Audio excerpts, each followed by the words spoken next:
Hello, beautiful priestesses. I felt very called today to come on here and talk about addiction. Ah! Addiction is a huge topic that's been coming up in my life and other people's lives, and I'm seeing it also within this group as I'm talking to people after we did our Embody Your Priestess Shadow Behavior Addiction Challenge. It was about addiction. So I want to ask you what you feel you're addicted to. And I wrote this list of addictions because I feel like we just think of drugs and alcohol as addiction, but there are so many addictions, right? We have addictions to Facebook. We have addictions to likes. We have addictions to food. We have addictions to sex. Food, drugs, alcohol, sex. We have mental addictions. These shadow behaviors are addictions. That's why we call them shadow addiction behaviors. They will keep you in a mental pattern, and you will continue to play out that pattern like an addict does, based out of fear, right? So we're addicted to things from fear-based thinking or lack mentality thinking. We become addicted to patterns, and that's really because our mind likes to create patterns, habits, to keep it safe, because it's predictable. There's outcomes that the mind can predict. So when it comes to the unknown, we're like, right? A lot of fear comes up. And what's cool about that is noticing that it's actually changeable when you get really comfortable with fear. So if you can really look at the addiction and the fear behind the addiction, you can start to unravel what it's about, which is why we do those shadow addictions in the challenge. We go into what's unresolved within our bodies and what's unresolved in our trauma and our emotions, yeah? So I wrote down here that we're a culture of addiction. Consumerism is based off of addiction. If you lack this thing, then you need this thing, and you need it, and you need it, and you need it. So you get kind of like the dopamine hit, right? Every time we're going to that thing. And it's really what keeps us coming back for more, which is what consumerism is about. It's about selling things, right? So if we are addicted to something, then there's a repeat sale. So society really wants us to be addicted. And really what we need to do is have a mindset shift around that. And even spirituality now has become consumerized. So there's an ego, there's an addiction to spirituality. And somebody had brought this up to me the other day, like, can you be addicted to yoga? Can you be addicted to meditation? Sure, if you're doing it all the time and you're not balancing anything else in your life. So the shamanic tradition, which I've been studying shamanism for about 8 years, and even the yogic wisdom traditions, are really about balance. Balance, having consistent practices over long periods of time is something that's said in the Yoga Sutras. We want to maintain balance in our lives so we can release these mental addictions. And even like a mental addiction could be like, I'm not good enough, I'm not good enough, I'm not good enough, I'm not good enough. I'm not worthy, I'm not worthy, I'm not worthy, right? All these shadow behaviors. We saw how they play out. I don't have any money. I don't have any money. I don't have any money.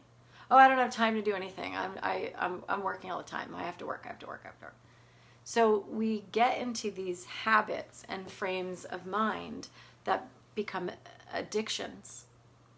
And the way that we get to the other side of that, number one, self-awareness, right? So that challenge that we did in here was about being aware of how you are addicted to your unresolved trauma, how you're addicted to these ego patterns.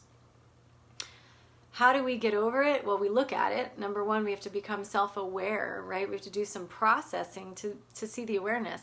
Then we need to forgive it. We need to practice forgiveness and gratitude. Gratitude for what we do have, gratitude for where we can go. And a lot of it has to do with actually doing the energetic and emotional healing work to overcome the unresolved pieces, the unresolved trauma from our childhood. And you can see even in your life all the patterns that play out, how that unresolved childhood is then playing out in your life over and over and over again. It's addiction. So what I wrote down here was even, I was talking to somebody the other day and they were like, oh yeah, I saw that I'm a rescuer. I'm rescuing everybody. I'm doing everything for everyone else. I'm not doing anything for myself. And then I was like, okay, well, what are we going to do about that? Because now there's this container that I've opened for all of you. And I'm just going to call out the elephant in the room here, that you could work out all these shadow behaviors over 12 weeks intensely and really get to the nitty gritty. And a lot of you are saying, I just can't, I don't have the time, or I don't have the money. Which means you'd prefer, honestly, to stay in the addiction. Because the only way to not be in the addiction is to actually work on it, work on the self, right? And it may not be the right time, and I understand that. However, noticing we love to stay in the habit of not taking the action. Because we don't really know what's on the other side. It's fearful, it's a risk. But is the risk of actually changing that pattern greater? Is the reward greater than staying in, I don't have money, I don't have time, I don't have money, I don't have time?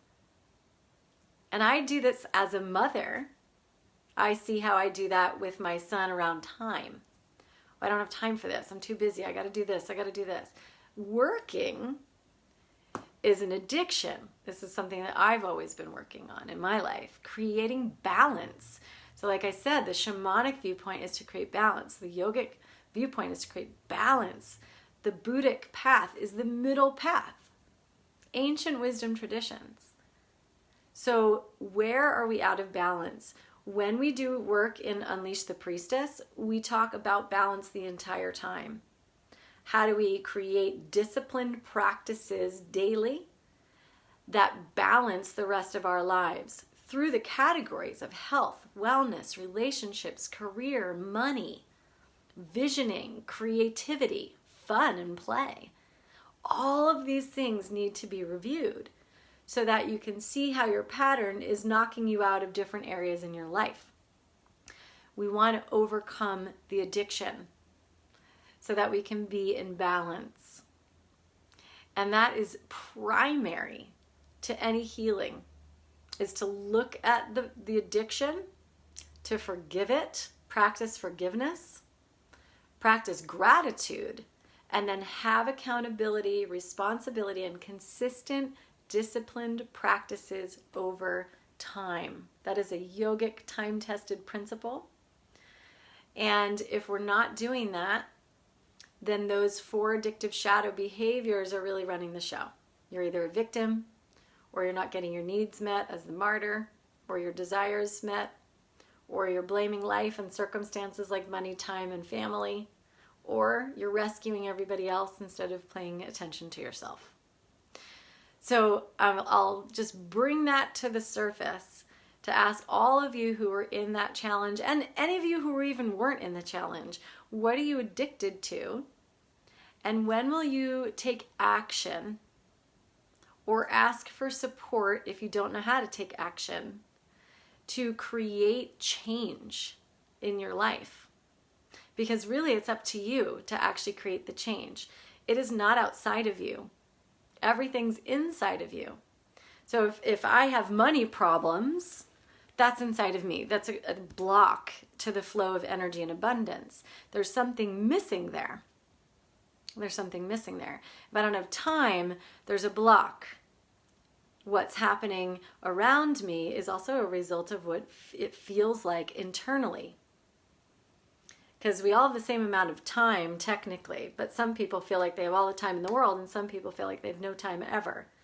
And they may even have similar experiences, but one's going to feel it differently than the other. So a lot of this has to do with, hi Ash Molly, hi love. A lot of this has to do with the way you're perceiving. And if we're perceiving through the eyes of addiction, then we're perceiving through lack mentality. I'll say that again. If we're perceiving, because that was good, we're perceiving through the lens of addiction, we are perceiving lack mentality.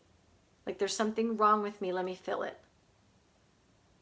If we're perceiving through the lens of health and wellness and balance, you will feel much more inner peace and solace, even if you are a, let's call it busy or full person in life.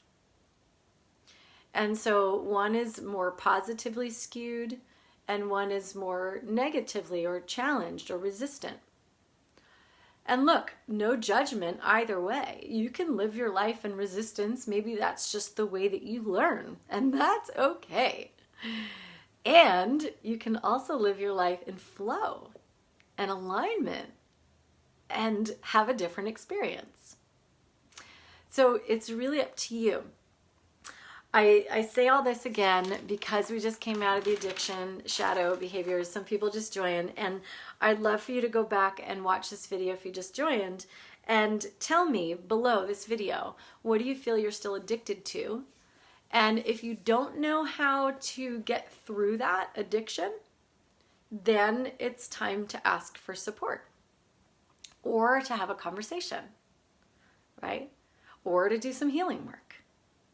So I'll just leave it open-ended for all of us to have that conversation. Where are we still addicted and how do we overcome it? And then bring whatever it is to the table here so we can actually have a good, honest, raw, vulnerable discussion about it and get through it together. Because this is about helping each other. It's about helping. It's not about competing or comparing or self-pity, like getting stuck in our healing process and staying there, because that's where I think I should be. We don't want to be healing forever, stuck in the process of healing. We can be healing and doing, healing and taking action. You know, all my clients know that I do coaching versus therapy. Not that there's anything wrong with therapy, but I like to see the actions after. I like to see the tools applied. I like to see the visioning and the goals and the movement in the direction of what we're going to do with the teachings we've received from our healing. I don't want to stay stuck in healing. I want to do something with it. I want it to be a solution teacher, right? So that's what I wanted to share today. And this is something I'm always working on as well. I'm always in this cauldron with you as a teacher and also working, on myself and my own life to create balance and to create structure and discipline and consistency so that I can be of service, be love, be radically self-expressed, self-loving, and self-compassionate.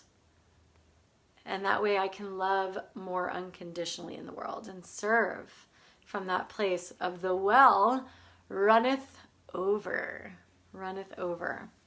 So thank you for joining. I hope this resonated and landed with you today. And we'll see you on the new moon. The new moon ceremony is going to be held this month on the 13th, even though it's the 12th, I believe, is when the window begins on the 13th, because 13 is the priestess number. It's my lucky number, and I had a window open that day. And so I'm excited about that. We'll bring our new moon intentions with us.